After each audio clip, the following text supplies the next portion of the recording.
everybody, Jason Sherman here. In today's episode of Zero to CEO, I have with me a successful author, Patrick Geddes. Welcome to the show. Thanks very much. Pleasure to be here.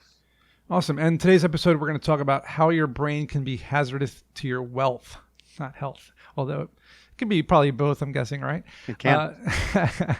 I want to kind of pick your brain for a minute here as well, because before we started, you mentioned there was a company that was sold for a ton of money without any outside funding, I think you said. Can you tell me a little bit about how startups or entrepreneurs, how they can achieve an exit with their startup without taking VC money?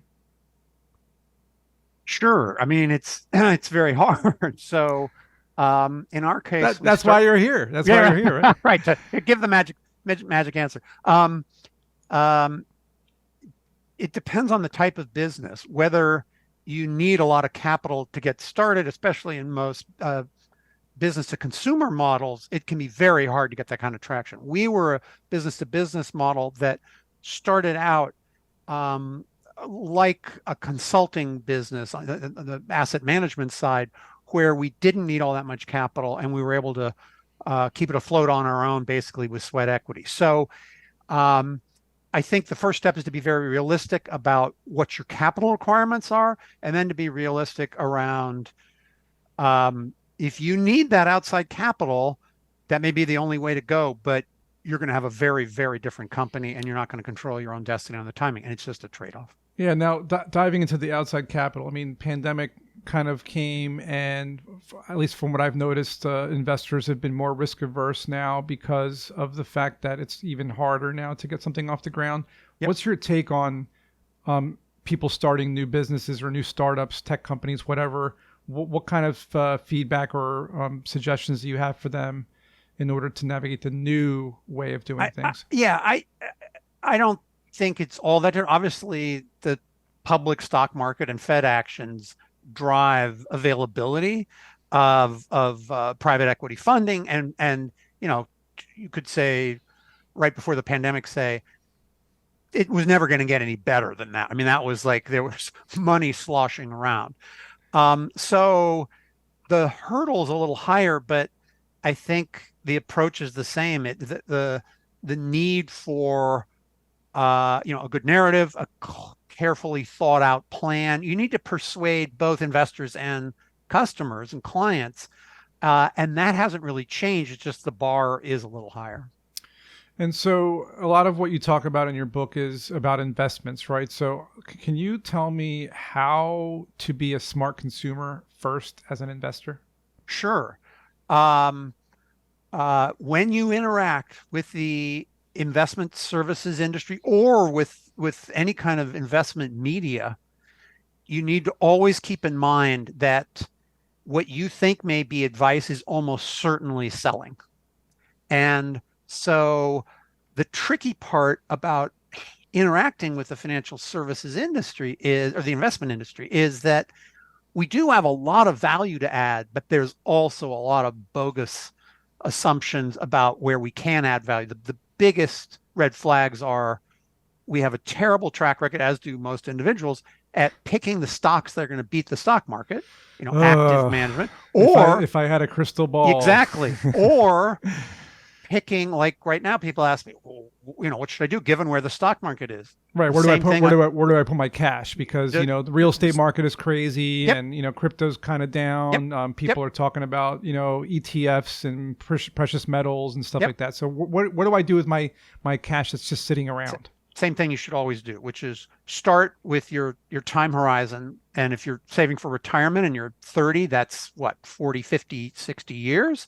And invest in a balance between, I'd simplify it down to risky and safer. So the risky is all the normal stuff you'd think: stock market, real estate, obviously crypto is super, super risky. I wouldn't even really consider it an asset class, private equity.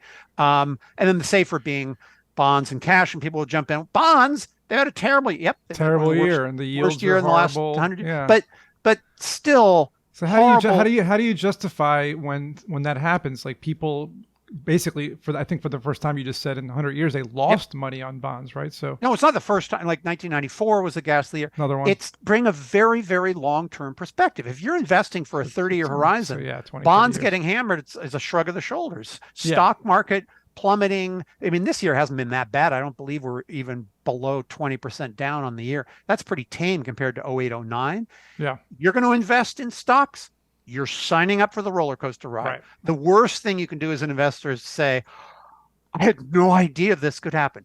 If you're in stocks, it doesn't matter if it's been going up for 10 years, it can always fall apart. Down. That's the nature of the beast. What if you're putting in like a monthly amount of money into, like, say, the S&P 500, for example? Yep. Is that like a good strategy for someone who knows nothing about investing?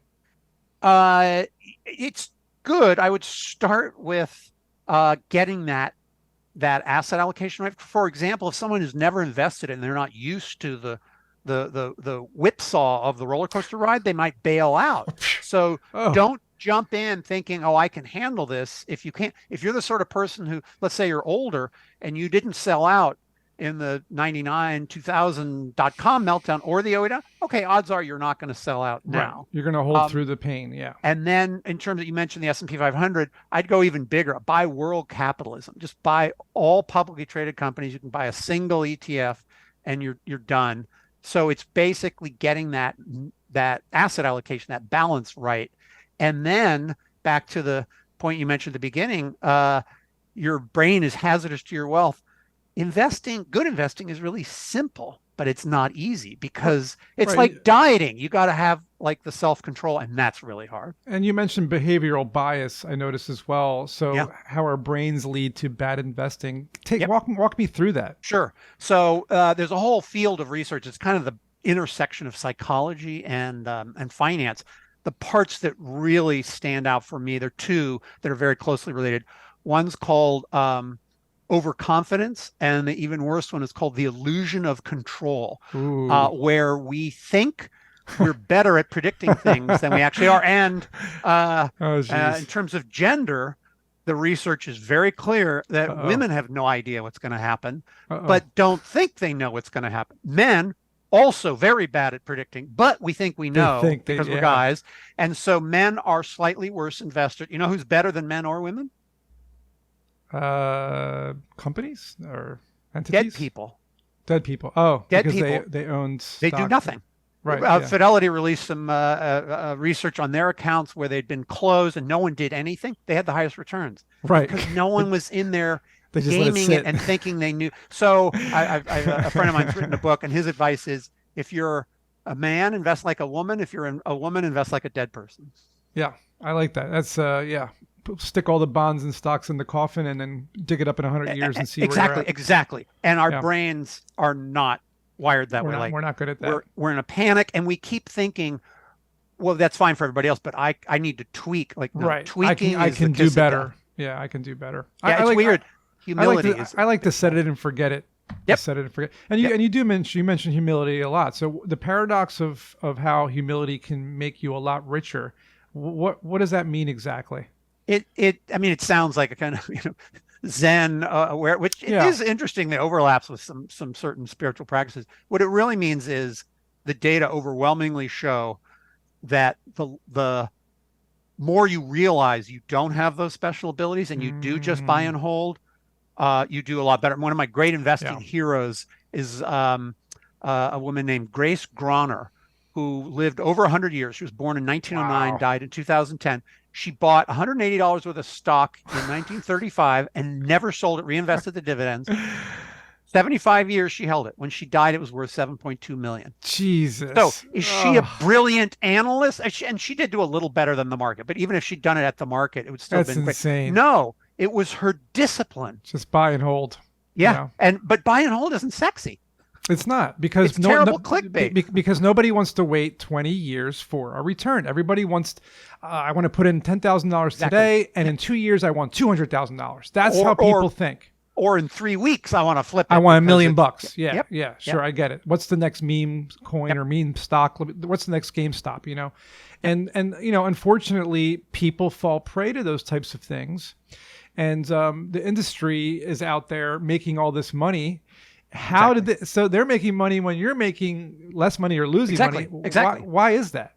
Oh, well, it's the Or how is that? combination. It's the combination of our brains being wired that way, like we're wired to crave sweet, fatty, salty foods. That's Let's what not let's helped us not survive let's 40,000 not talk years ago. about that. I'm So gonna get hungry. the food industry knows how to sell to those cravings. Yeah. Similarly, the investment industry knows how to sell to our illusion of control, our desire for the sexy. Because the message I'm preaching is buy and hold, own index funds, don't ever trade. And the investment industry looks at that and says, well, that's terrible for our revenue.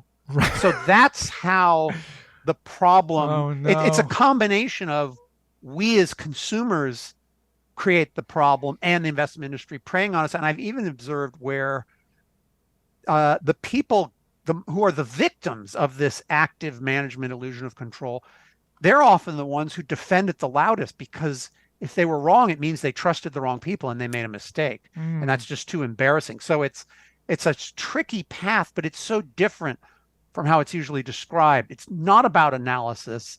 And hey, my company was very successful based on very complicated quantitative analysis, but complicated is often a mask for higher fees, and simple is a great default for most people to start with. Yeah, and you just mentioned quantitative analysis, QA. A lot of people talk about TA and QA. I notice in trading chats. Yep.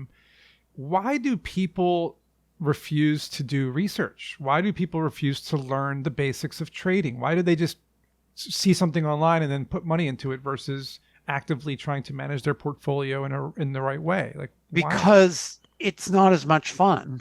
The like jumping in Well, and playing is fun. The problem is the research leads you to really boring recommendations. of course. So it's not that shocking why we'd run away from uh, the boring and mundane because good investing, you're not going to have bragging rights. You're not going to be at some garden party touting your index funds you bought 18 years ago and you never sold. Like Oh no my one's going to God. listen to you. But if you've Uh, got a hot tip, in fact, what's fascinating is for entrepreneurs, Jeez. starting a business is a very different game. You may Yeah. actually find, I mean, the odds are still stacked against you, Right. It's still but a you lottery may ticket. find something. I mean, I was incredibly lucky. So Yeah. you may find something that works, but then that mindset is not appropriate for public Investing. equity and that kind of investing. So it's this weird disconnect. And in fact, I've worked a lot with successful entrepreneurs who've, are now worth 100, 500 million. And they bring the mindset of, well, I had the Midas touch to create this. And, Google, Facebook, whoever bought my company. Yeah, but keeping that wealth is a very different game process from getting from 0 to 100 million. So I'm guessing that that's where someone like you comes in. And, if I have wealth, I want to hire someone like you to help me navigate this world. May it be boring or not. Like, what kind of tips would you offer somebody that comes to you right off the bat? It's everything I've been saying. Stick with the boring one. But the first thing most people need to figure out is, should I hire someone or do it myself? The problem is there's very little to no advice that's reasonable in that. It's either from the industry. What do you think they're going to say? Like you ask a barber, do I need a haircut? Well, yeah. But the cynics just say, it's all a bunch of sharks. You got to do this yourself. There's a lot of messy stuff and people do need help. One of the things I do in the book, and there's a free version of that chapter on my website, is walk you through, figure out what you actually want from an investment advisor and figure out the stuff where we are actually useful versus these bogus parts of promising the crystal ball. It really boils down to the parts where we're claiming we're a wizard with a crystal ball. No, run from that. That's a very bad bet. But we can be helpful with like financial planning or sort of tax issues or these one-off complicated questions. So I'm not saying stay away from the investment industry. I'm saying be a very careful consumer and make your decisions based on what you actually need, not the hype you're being fed. That's fantastic, Patrick. I love it. And where can people find your book or more about you and what you do if they need services from you? Sure. So I'm semi-retired. I don't offer this myself. In fact, I have to make sure for a conflict of interest I don't. In fact, I'm donating all the proceeds from the book to financial Oh, literacy great. nonprofits. So books available, as they used to say, wherever books are sold. It's on Right. Amazon. You can get it in bookshops. My website is patrickgeddes.co. And there's some videos there that try and make it a little more fun. It's such a dry topic. There's an online course version of the book, all again with all the proceeds donated just to help consumers figure out how to handle this industry. That's so great. I appreciate the contribution, and you certainly made this topic fun for me. So thank you, Great. Patrick, for coming on the show, and hopefully you guys all learned a little bit about the global economy in a way and investing. Thanks, Patrick, and we'll see everybody in the next episode.